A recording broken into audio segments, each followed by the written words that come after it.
Leaves. Two men were cleaning Gordon. Gordon grumbled. The hosing and scrubbing stopped. Gordon opened one eye, but shut it quickly, said the Fat Controller sternly. So Gordon had to spend his time pulling trucks. He muttered. He felt his position deeply. Gordon said crossly. Screamed the trucks as he shunted them about the yard, said James, watching him. Snorted Gordon, and another truck scurried away. Gordon explained, said James huffily. Gordon laughed and got ready for his next train. James went away to take the express. He snorted. He puffed. Grumbled the coaches. The train was soon running nicely, but a distant signal checked them close to Gordon's Hill.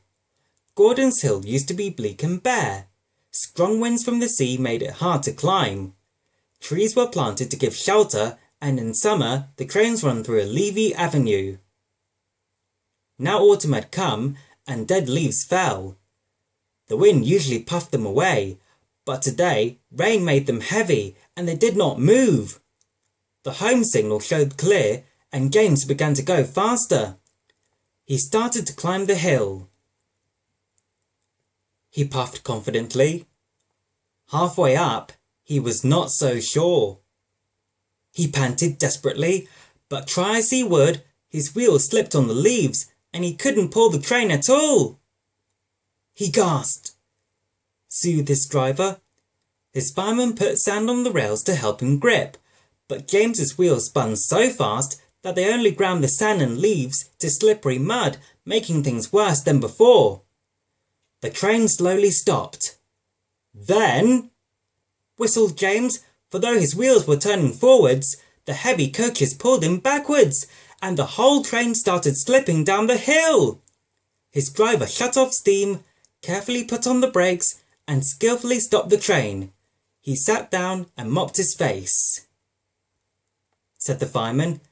The guard poked his head in the cab. He asked. Said the fireman, taking charge. So the guard warned the signalman, and they brought the train safely down. But Gordon, who had followed with a goods train, saw what had happened. Gordon left his trucks and crossed over to James. He chuckled. James didn't answer. He had no steam, said Gordon. He went on kindly. James waited till he had plenty of steam. Then, he called. Puffed Gordon. Puffed James. The engines puffed together.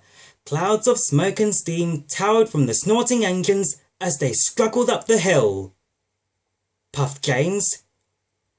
Puffed Gordon. The greasy rail sometimes made Gordon's wheels slip, but he never gave up, and presently they reached the top. They puffed. Gordon stopped.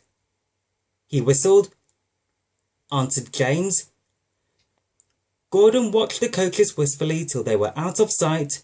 Then slowly he trundled back to his waiting trucks.